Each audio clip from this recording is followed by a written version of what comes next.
Ora, bons dias, meus irmãos. Good morning.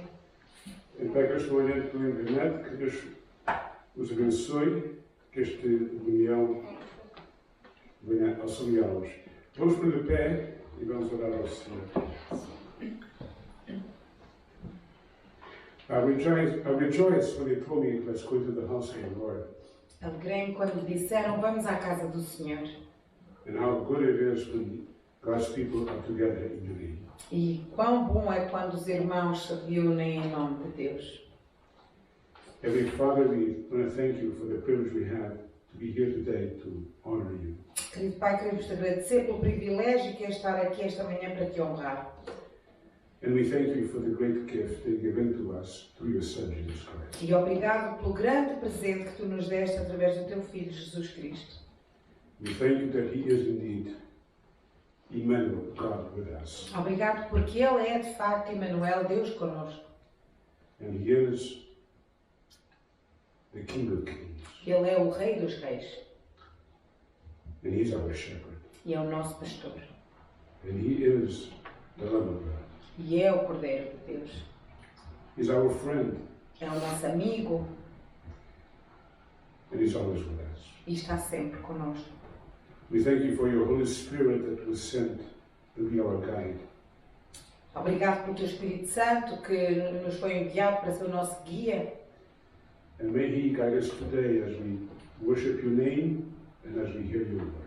E que Ele nos possa guiar hoje enquanto nós louvamos aqui o teu nome e aprendemos a tua palavra. We commit into your hands those among us who are sick. Entregamos ao teu cuidado aqueles do meio de nós que estão doentes. May each one of them come to you with trusting that you are in control of their lives. Que cada um deles possa vir até ti e confiando que tu estás em controle sobre as suas vidas. We pray for healing according to your will. Pedimos por cura, de acordo com a tua vontade. And we pray for those who are spiritually sick, they need your help. E pedimos por aqueles que estão doentes espiritualmente, que precisam da tua ajuda. Help us today to indeed bring glory to your name. Ajuda-nos hoje a trazer glória ao teu nome. In the name of Jesus we pray. Amen. Em nome de Jesus. Amém. Amém.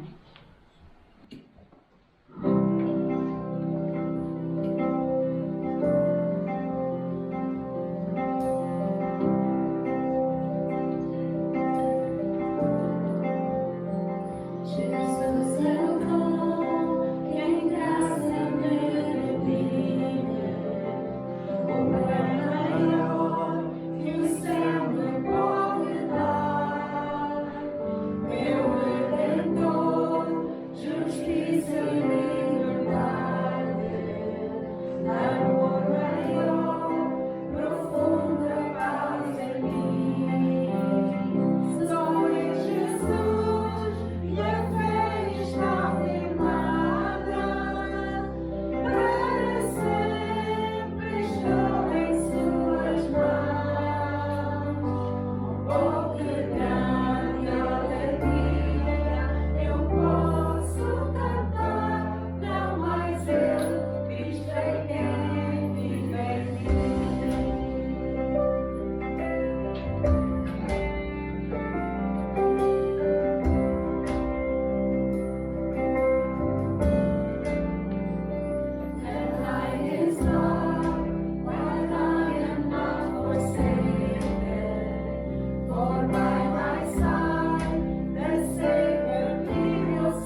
mãos das nossas cabeças. Pai, queremos agradecer a maravilha que é podermos contribuir para a tua obra, Senhor, e que o nosso coração nos faça fazer isso todas as semanas. Fica connosco, Senhor, e queremos pedir a bênção por estas ofertas. Em nome do teu filho amado, que peço e agradeço. Amém. Ora, sendo assim, irmãos, vamos colocar de pé para continuar a louvar ao Senhor.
Podemos sentar. Ora, vamos pedir à irmã Margarida que venha ler Atos 16, do versículo 30 ao 31, por favor, e depois o pastor traz a mensagem. Bom dia, irmãos. Vamos ler a palavra do Senhor. E tirados para fora disse: Senhores, que é necessário que eu faça para me salvar? E eles disseram: Creia no Senhor Jesus Cristo e serás salvo, tu e a tua casa. Amém. Portanto, queridos irmãos, abram a vossa Bíblia para Atos capítulo 16, por passagem que nós acabamos de ver. E o título da mensagem de hoje é: que é necessário que eu faça para me salvar? Na sexta-feira, janeiro 9, da semana passada, fiz um funeral da nossa irmã em Cristo, cujo nome era Inocência de Rita. Ela morreu no dia 20 de dezembro, em Brampton, com a idade de 103 anos. Deus me deu o privilégio de levar esta nossa irmã a Cristo. A filha dela telefonou para mim e me pediu se ia à casa dela para falar com a mãe dela. E eu fui lá. E Deus, naquele dia, revelou à Inocência que Deus tinha enviado o seu filho para ser o seu Salvador. E ela aceitou pela fé que Cristo era o seu Salvador. Na terça-feira desta semana, Deus me deu o privilégio de participar na cerimónia do funeral do nosso irmão Augusto da Silva. Ele morreu com 95 anos E se os irmãos lerem a história da nossa igreja, vão de reparar que este nosso irmão, ele e a família dele, com outras famílias de cristãos em Swissville, começaram a igreja de língua portuguesa aqui em Toronto. Começou em Swissville e mais tarde vieram para Toronto e assistiram e ajudaram nesta igreja. E daí fomos para Scott Mission, tivemos vários anos. E eu, quando fui para Scott, quando os foram para Scott Mission, quando vim aqui para o Canadá com os meus pais, eu era um jovem, mais ou menos a mesma coisa. E eu ficava surpreendido que estas famílias de Swissville vinham à nossa igreja e participavam na celebração do Natal. E quando era o piquenique, também era feito um acampamento da Scott Mission. Também elas vinham para este piquenique e estavam connosco, enfim, tínhamos um pouco tempo. E eu sempre ficava admirado, mas porquê que estas famílias vêm aqui à nossa igreja? E os piqueniques? Até mais tarde, o José da Ponte fez um resumo histórico da nossa igreja e ali compreendi tudo. Eles eram relacionados com a nossa igreja porque foram os fundadores da nossa igreja. É interessante. E eles sempre oravam para a nossa igreja. Eu participei lá no funeral dele e vi a maneira como Deus usou este nosso irmão. Não somente na nossa igreja, mas em outros lugares. Um homem que dedicou-se completamente a Jesus Cristo. O testemunho dele está ali. Vocês podem levar para casa, está em inglês e em português, para ler só a maneira como Deus o converteu. É interessante. O nosso irmão Vicente de Brito e o Augusto Silva já estão na presença do Senhor, descansando, à espera do dia da ressurreição. Como lemos em 1 Coríntios capítulo 15. Todos os cristãos sabem que a morte física não é o fim da vida.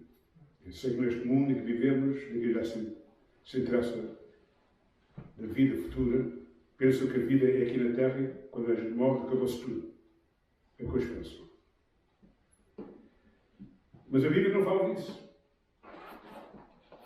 Os irmãos sabem que quando Jesus foi àquele monte que levou Pedro, João e Tiago, e ele transformou-se na glória do Reino de Deus, ficaram todos pasmados com a luz que resplandecia nele. Caiu desmaiados naquele dia, sem força. E ficaram surpreendidos que naquele dia viram quem? Moisés e Elias. Ora, Moisés, se os irmãos lerem em Deuteronômio, no último capítulo, vão ler que Moisés morreu e foi enterrado. Mas a alma dele foi para a presença de Deus. Moisés morreu 1500 anos atrás, antes de Cristo vir aqui à Terra. Mas eu já estava com Cristo lá no céu. E naquele dia ele apareceu naquele monte com Jesus. A morte física não é o fim da vida. Elias também foi levado para o céu num carro de fogo, mais ou menos 800 anos antes de Cristo vir aqui à Terra. E ele estava com Jesus lá no céu. E apareceu naquele dia, naquele mundo. Isto é para aqueles que dizem que a morte acaba tudo. Até igrejas que ensinam que a gente morre, acabou-se. Mentiras. Mentiras.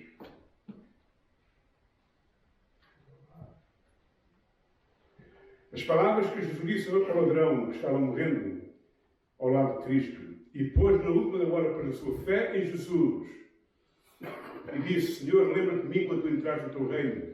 Quais foram as palavras que Jesus disse? Na verdade, digo, hoje mesmo estarás comigo no paraíso. Tu vais morrer, eu vou morrer, mas a gente os dois, nossos espíritos, vamos para o paraíso. E há religiões que torcem a Bíblia e dizem que o dia hoje não é para aquele dia. Está a ver? Como não acreditam na palavra de Deus, torcem a Bíblia.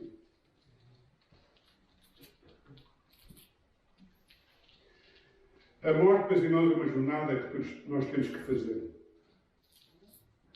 Alguns têm uma transição mansa e outros com mais dificuldade.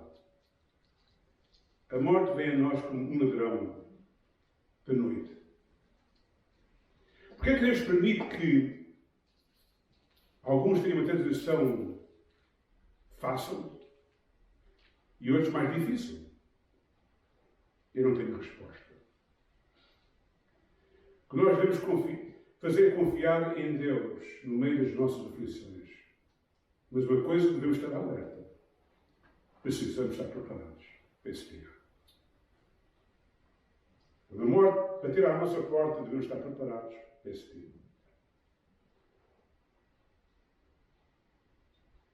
Jesus, o Filho de Deus, o qual nada fez errado, também fez esta jornada. Ele foi o único que viveu aqui na Terra e nunca pecou. O único. Nós já não podemos fazer isso. Ninguém pode fazer isso. E se disser que não fez pecado, está a mentir. Ele morreu não por causa de ter pecado seu, mas ele morreu para pagar o quê? A dívida dos nossos pecados. É a razão que ele veio, para pagar a dívida dos nossos pecados. Ao pensar hoje e ao celebrar aqueles dois funerais, pensei em nós hoje examinarmos outra vez. Eu já falei nisto, mas vou falar outra vez. A pergunta que foi feita: o que é necessário que eu faça para me salvar? Esta foi a pergunta que o carcereiro fez ao apóstolo Paulo e Silas. O apóstolo Paulo e Silas tinham sido postos na prisão não por causa de algum crime, mas porque estavam pregando o quê? A palavra de Deus. Estavam pregando que Jesus era o Salvador. E houve algumas pessoas que ficaram zangadas com eles, meteram na prisão, deram chicoteadas, foram concorrentes e o prenderam naquela prisão. Como castigo.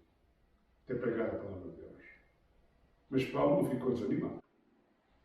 Paulo e Silas cantavam hinos e os prisioneiros estavam ouvindo, o próprio carcereiro estava ouvindo a cantar os hinos, oravam a Deus, falaram, testemunharam de Cristo naquele dia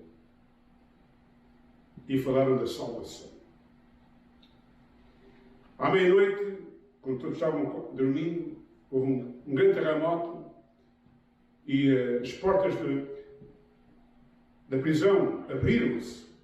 O carcereiro, quando acordou, viu as portas abertas, pensou: já fugi. E naquele tempo, quando um carcereiro deixava um prisioneiro fugir da prisão, era condenado à morte. Era a autoridade romana. E o homem pensou: eu vou morrer. Pegou na espada, pronto para se matar. E o apóstolo Paulo, vendo o homem que ia fazer, gritou em voz alta: por favor, não faças isso. Ninguém fugiu. Todos nós estamos aqui. E o homem foi tocado. Deus lhe tocou o coração dele. O homem começou a pensar: como é que um prisioneiro que foi torturado, da maneira como nós o fizemos, podia fugir e está com dó de mim? Não quer que eu morra. Eu quero ficar na prisão ao mesmo tempo. E Deus tocou o coração dele e ele pensou: este homem é um certo de Deus. Porque um homem qualquer não fazia isto. Deixava de morrer logo. Então o homem, tocado por Deus, foi aos pés do apóstolo Paulo, que estava com correntes, irmãos. E ajoelhou-se diante dele e disse: por favor, explique lá outra vez. O que é necessário que eu faça para me salvar? É a pergunta mais importante que nós podemos fazer. E a resposta ainda é mais importante. Talvez alguns de vós que estão olhando pela internet já fizeram esta pergunta também. Afinal, o que é que eu preciso fazer para me salvar? Eu já tenho feito esta pergunta a tantas pessoas. O que é que o Senhor ou o Senhor pensa que eu preciso fazer para ser salvo? Por que é tão importante responder a esta pergunta e saber a resposta a esta pergunta? Há 4 razões, irmãos. A primeira razão que é importante nós sabermos a resposta é porque a morte tem poder sobre todos. A morte tem poder sobre os ricos.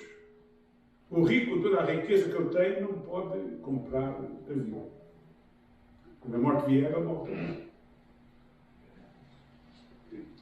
Os irmãos sabem que há ricos na América que têm pago milhões de dólares para conservar os corpos deles, à espera que o homem invente a maneira de ressuscitar o corpo. Milhões de dinheiro. Querem viver outra vez. Eles nunca leram a Bíblia, está claro. Deus dá de graça. Não é preciso pegar milhões de dólares. Mas eles não compreendem. Os ricos não podem comprar com dinheiro a sua salvação.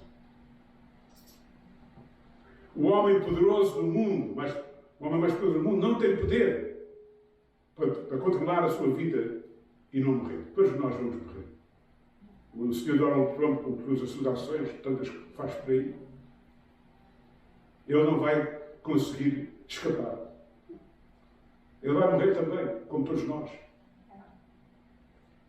E ai dele se não estiver preparado para esse dia. As pessoas intelectuais com tanta sabedoria como nós temos nos nossos dias, inventar isto e aquilo e aquilo outro, não vão conseguir, de maneira nenhuma, resolver o problema da morte.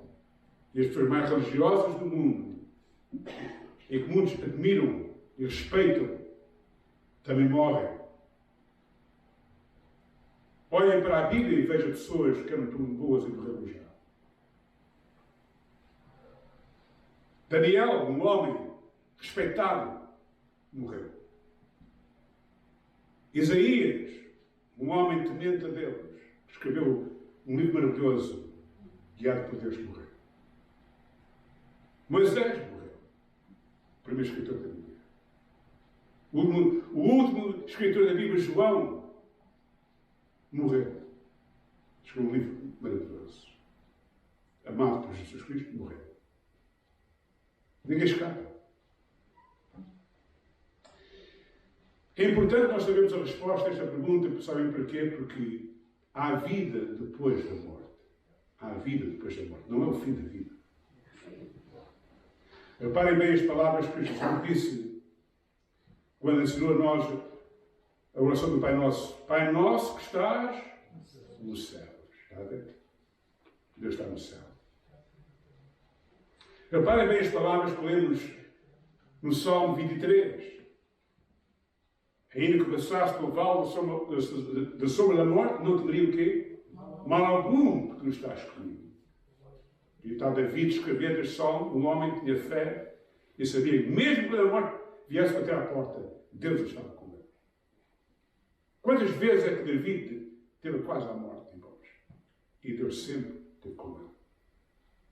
Reparem bem as últimas palavras que ele escreveu. Certamente que a bondade e a misericórdia me seguirão todos o quê? Todos os dias da minha vida e me meterei na casa do Senhor por longos dias. Então, um homem que tinha esta fé, quando eu morrer, vou para a presença de Deus. Jesus disse, não temeis que matam o corpo e não podem o quê? Matar a alma. Está a ver? Há vida depois da morte.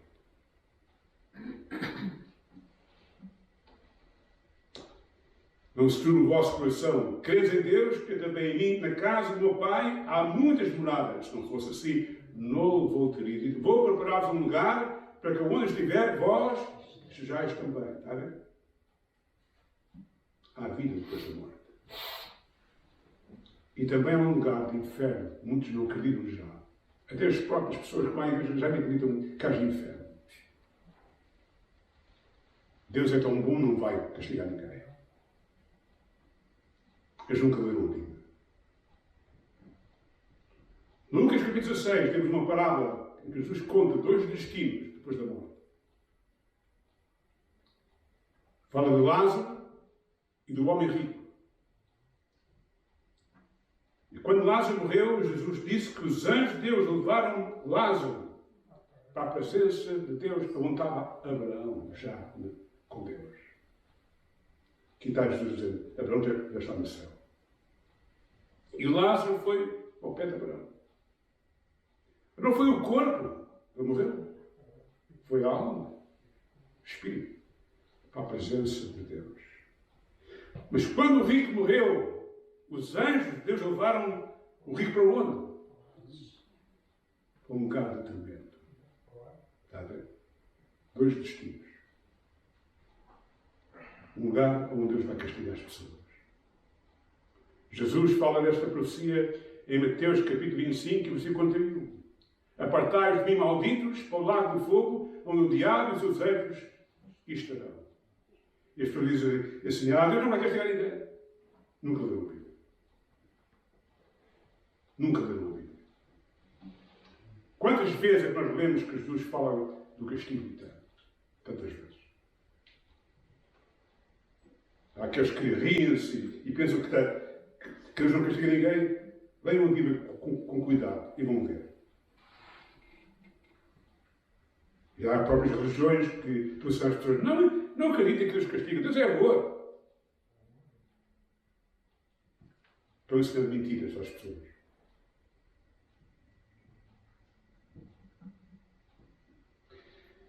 É importante nós sabermos a resposta, irmãos, porque depois da morte não há mais oportunidades. É aqui, quando nós vivemos aqui na Terra, é que temos a oportunidade de fazer a decisão correta, não é depois da morte.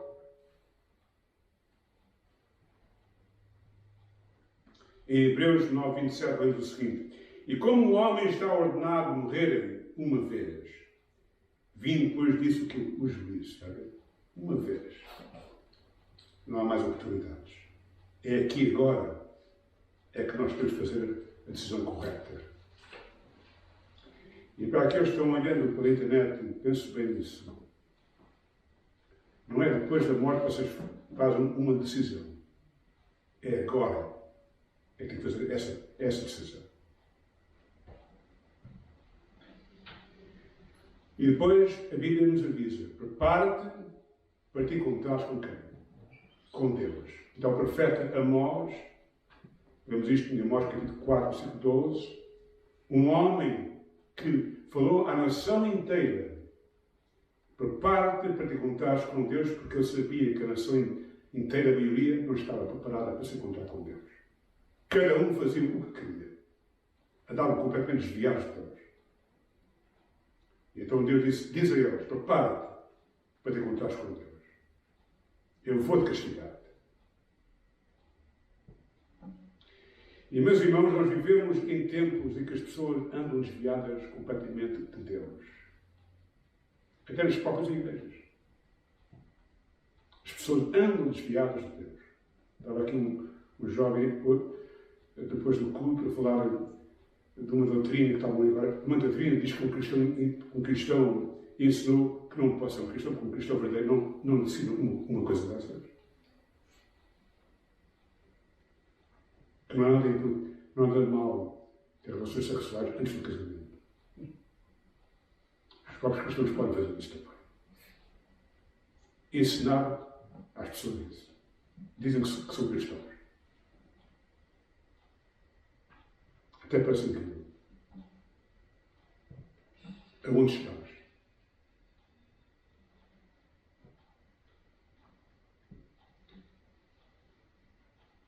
E Deus diz a essas pessoas: prepara-te para te encontrares com Deus. Tu és enganado. Tu és um cristão. Tu és um hipócrita. Mais nada. Uma pessoa falsa.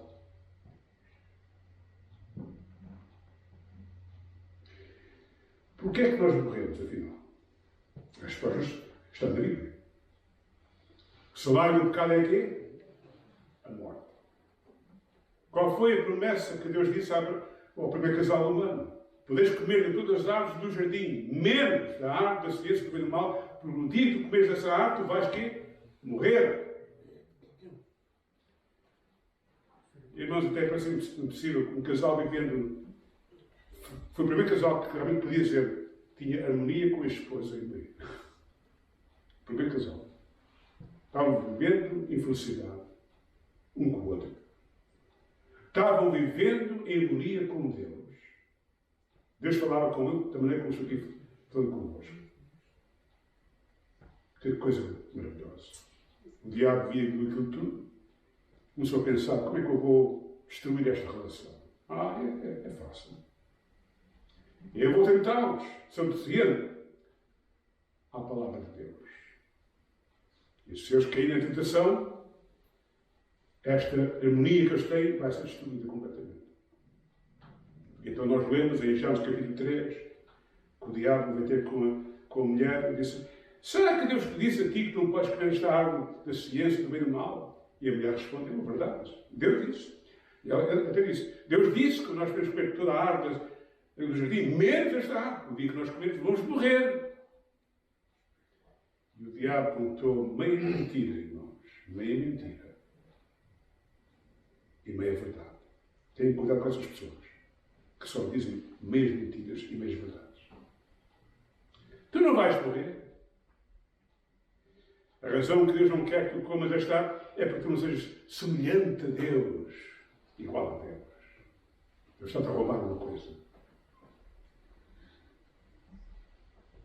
Então, quando comes esta árvore, tu vais conhecer o bem e o mal. É isso que Deus não quer que tu conheças.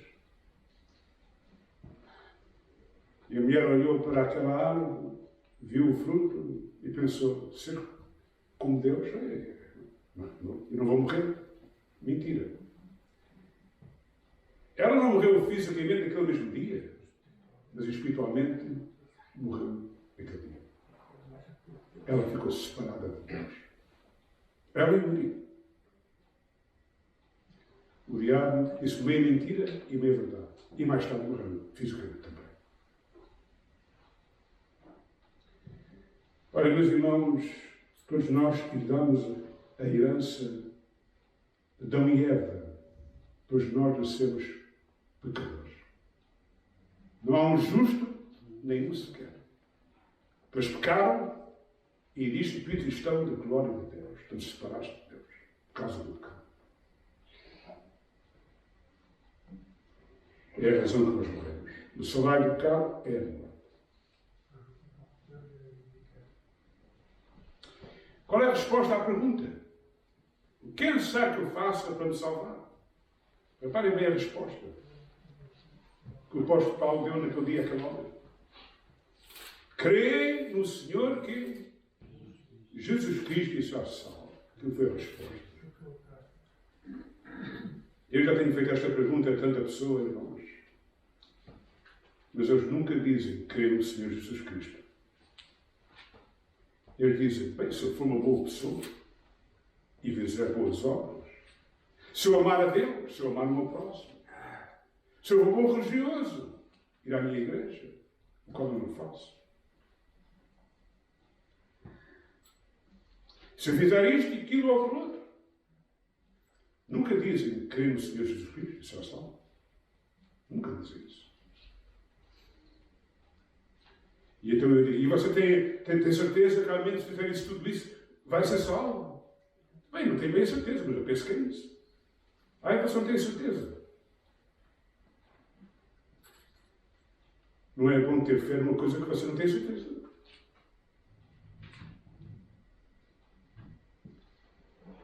Reparem bem as palavras que o apóstolo Paulo disse naquele dia àquele homem. Crê no Senhor primeiro. Segunda, Jesus. Terceira, Cristo. Crê. Em 3 números. Tem fé nisso. Vamos olhar para a primeira palavra. Crê no Senhor. O que é que isto significa? Crê no Senhor. Quem é Jesus Cristo, afinal? É um homem só, nascido de Maria. É mais que um homem, irmãos. É o Senhor. Reparem as palavras que o anjo disse a José, quando ele pensava que ele tinha pedido adultério. Não deixa a tua esposa, ela não cometeu nenhum adultério. Ela é a virgem que o profeta Isaías falou. És que uma virgem conceberá, dará a luz um filho, chamará o seu nome que Emanuel, que significa Deus conosco. Este é Jesus. É Deus conosco. Não é só um homem. É Jesus que havia na eternidade tomou a forma de um homem. O Espírito dele entrou naquele corpo. As pessoas olhavam para ele e pensavam que era só um homem, mas não era só um homem. Dentro dele estava o Espírito eterno do Filho de Deus naquele corpo. Crê que ele é essa pessoa. Crê que ele é o teu Criador. Tem todo o poder. João capítulo 1. No princípio era o Verbo estava com Deus, o Verbo era Deus. Ele estava no princípio com Deus. No princípio, quer dizer, desde a eternidade. E todas as coisas foram feitas por Ele, e sem Ele, nada do que há se fez. Ele é o Criador do universo. Crê que Ele é o Senhor. Em todo o poder. E depois diz no versículo 14: E o Verbo se fez carne e habitou entre nós, e nós vimos sua glória, a glória do Unigênito do Pai, cheio de graça e de verdade. O Verbo, Deus, tomou forma de um homem. E nós vimos a sua glória, os milagres que ele fez, os seus ensinamentos, tudo isso nós vimos, a sua glória. Crê que ele é o Senhor. Quantos há que aceitam Jesus, que dizem que aceitam Jesus, creem que Ele é o Senhor da sua vida? Porque Ele tem todo o poder. E que Ele é o seu julgador, tem o poder para nos condenar e castigar. Será que eles compreendem isso? Quem é Jesus Cristo? Crê que Ele é o Cristo. Cristo é uma palavra grega que está traduzindo a palavra Messias. E a palavra Messias no hebraico significa o ungido, escolhido do Senhor.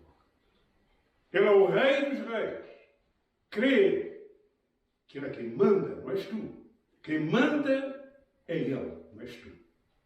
E quando aceitares pela fé em Cristo, compreende que quem manda agora na tua vida não és tu. É Jesus. É que muitos dizem que vão à frente, aceitam Jesus e depois continuam a viver da mesma maneira. Não há arrependimento de nada. Continuam no pecado exatamente como viviam antigamente. Cristo está fora. Ele não é o rei da vida deles. E ficam zangados quando a gente aponta para você estar a pecar. Estou a pecar, eu faço o que eu quero. Faço o que tu queres. Afinal, Cristo, não manda nada na tua vida. Devemos compreender a palavra de Deus, irmãos. E depois diz que Ele é Jesus. Crer que Ele é Jesus. Para a palavra Jesus, irmão, é uma palavra que tem um significado muito importante. Se você for a Mateus capítulo 1 e o versículo 21 diz lá: chamarás o seu nome Jesus, porque Ele salvará o seu povo o quê? Dos seus pecados. João Batista falou isso. Eis o Cordeiro de Deus que tira o pecado do mundo. O apóstolo Pedro falou disso em Atos capítulo 10 e versículo 43. Nele dão testemunho todos os profetas que creem nele receberão a remissão dos seus pecados. O apóstolo João escreveu em 1 João 1,7. E o sangue de Cristo nos purifica de todo o pecado. Esta é a razão que Jesus veio. É o nosso Salvador. Não somos nós que somos salvos por nossos próprios meios.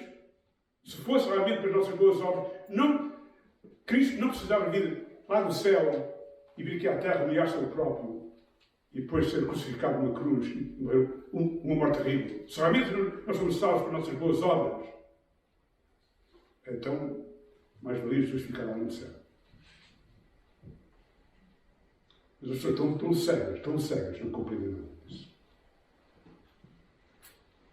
E Então continuam a dizer, eu vou ganhar o céu com as minhas boas obras. É o que a maioria me responde a mim, quando eu pergunto, até você, o que é que pensa que precisa fazer para fazer salvo? Nunca dizem que é crer em Jesus Cristo. É para as suas boas obras.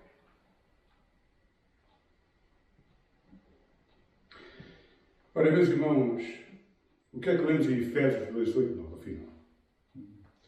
Porque pela graça sois salvos, por meio da fé. Isto não veio de vós, é um dom de Deus, não veio das obras. Não veio das obras, para que quê? Para que ninguém se glorie. Aqui está a resposta toda. Não veio das obras, para que ninguém se glorie. João 3,6, porque Deus amou o mundo de tal maneira que deu, é o presente, o seu Filho unigênito, para que todo aquele que não crê, não pareça, mas tenha a vida eterna. Salvação pela fé em Cristo. Não é para as nossas boas obras. O apóstolo Paulo, em Romanos capítulo 11, versículo 6, diz, se é de graça, não é para as boas obras. Ao contrário, já não é de graça. Romanos 5:1. Sendo justificados pela fé, temos que paz com Deus. Na verdade, quem crê em mim tem a vida eterna. E dá as palavras de Cristo. O apóstolo Pedro respondeu à multidão, não há outro nome debaixo do céu pelo qual podemos ser salvos, senão pelo nome de quem? De Jesus Cristo. Não há outra maneira. Jesus disse, eu sou o caminho, a verdade e a vida, ninguém vê ao Pai, senão por mim. Se você quer ser salvo pelas suas boas obras, não vai ser salvo. Já posso dizer assim. Você não vai ser salvo. Você está confiando numa coisa falsa. Suas boas obras não conseguem pagar a dívida do seu pecado. Não têm nenhum poder. Porquê é que as nossas boas obras não nos podem salvar? Porque a salvação é de quê? É de graça, irmãos. É de graça. E uma coisa que é de graça nunca pode ser paga por nada. Ao contrário, já não é de graça. Eu, às vezes, quando estou a falar com as pessoas assim, olha, se eu quiser dar esta Bíblia assim, e eu digo assim, é de graça, e você diz assim, mas eu quero dar algum dinheiro. Não, isto é de graça. Se a pessoa insiste que quer pagar, já não é de graça. E eu digo, bem, que você não quer receber de graça, também não o dou. Ou é de graça, ou é nada. É assim como Deus faz. Ou tu aceitas de graça, ou não recebes nada. É de graça. Cristo pagou um preço bem alto para a tua salvação. Não podemos ser salvos pelas nossas boas obras, irmãos, porque nós somos imperfeitos. E a nossa imperfeição e falhas não podem pagar e limpar a dívida enorme dos nossos pecados. Não pode pagar. Deus não aceita. Deus só aceita um sacrifício perfeito. E o único sacrifício perfeito que a Bíblia nos fala é o sacrifício que Jesus fez na cruz em nosso lugar. Esse sacrifício Ele aceita. Mas não aceita suas boas obras. Será que isso significa que eu não devo viver boas obras? Deve viver boas obras. Bom, se tem fé em Cristo, deve viver as boas obras. E Deus quer que você viva as boas obras. Se você ler o resto de Efésios 2:10, criados em Cristo Jesus, para quê? Para as boas obras. Deus não está a dizer que a gente não faz boas obras. Deus está ensinando que as nossas boas obras não salvam a nós, não é nada. Não vem das obras, está lá escrito. E a última razão porque é que Deus nunca vai permitir que ninguém seja salvo pelas suas boas obras é para que ninguém se glorie. Deus não quer que ninguém vá para o céu e diga assim, eu estou aqui porque eu mereço. Olha as obras que eu fiz. E Deus, se alguém ouvir falar assim, que grandes obras tu fizeste, realmente. Tu sabes a lista das más obras que tu tens feito. Então está no pisca. Os maus pensamentos que tiveste, as más intenções, as más palavras, as ações que tu fizeste. Está aqui no escrito. E tu estás a dizer a mim que tu mereces o céu. Que grande hipócrita tu és. Tu és um enganador. És um estúpido. Vieste a mim dizer a mim que merece o céu. E as palavras que eu digo às pessoas, se você pensa que vai ser salvo pelas suas boas obras, você está muito errado. Já encontrei pessoas, até as veias aqui do pescoço, até saltam, dizendo, não pode ser pela graça. Coitados. E há outros, a sua indiferença, bem, você pensa assim muito bem, não se interessa.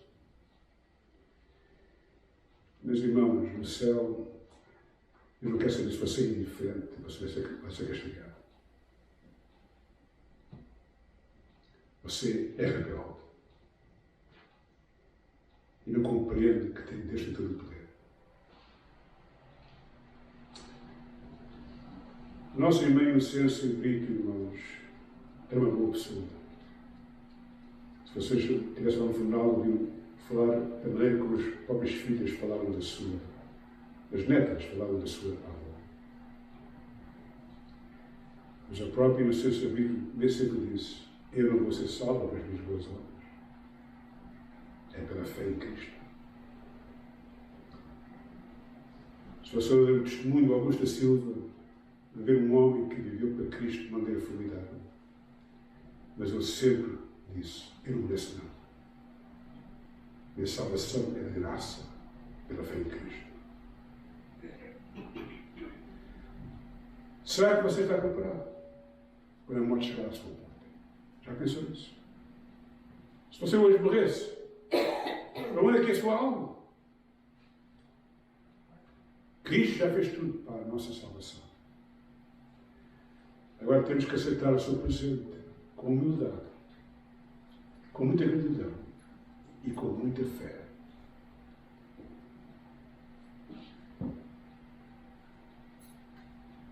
Quem crê em mim tem a vida eterna. Aceite pela festa verdade. Não tem de ver. É a maior decisão que você faz na sua vida. É aceitar pela fé Cristo como seu Salvador, o seu Rei, o seu Senhor, o seu amigo. Não deixe para amanhã o que hoje você pode fazer. Amanhã é tarde demais. Que Deus nos abençoe.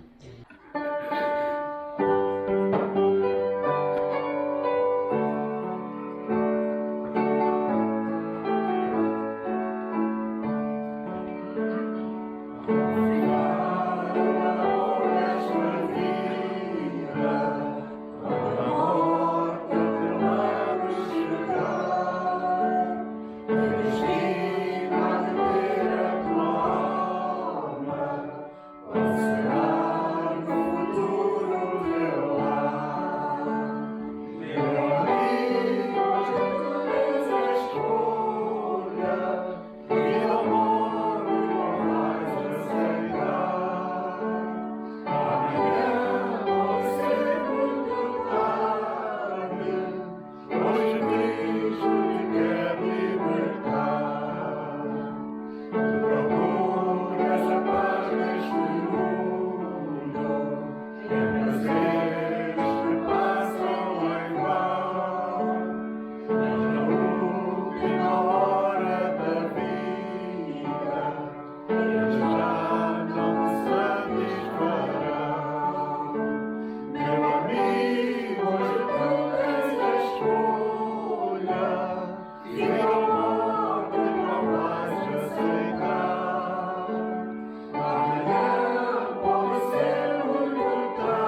Pai, nós te agradecemos, Senhor, o privilégio de estar aqui esta manhã. Senhor, muito obrigado, Pai, por cada um que se reuniu aqui, que veio até à tua casa.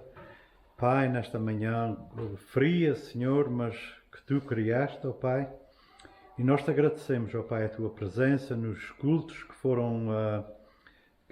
foram feitos aqui esta manhã. Senhor, o primeiro em inglês, o outro em português, ó Pai. Este que nós estamos findando, Senhor. Nós te pedimos que tu cuides, ó Pai, de cada pessoa que esteve aqui presente, Senhor, e das famílias agregadas, Pai. Nós continuamos orando também pela vida do pastor, pela sua saúde, pela família dele, Senhor, para que ele possa continuar a estar aqui, ó Pai, pregando a tua palavra como ele tem feito fielmente, Senhor, durante estes anos todos. Já são provavelmente 40 anos que ele faz isso aqui, Senhor, e nós te pedimos, ó Pai, que tu o guardes, que tu o sustentes, ó Pai, para que ele possa estar aqui por muito mais anos, Senhor. Obrigado também pelo louvor, pela equipa de louvor, Senhor, que está aqui todas as quartas-feiras também, Senhor, praticando, para que eles possam vir e te louvar com as suas vozes, Pai. Obrigada pelos professores da escola dominical, ó Pai, que estão fazendo o seu papel aqui, o seu ministério, Senhor. Nós te agradecemos por tudo que é feito aqui,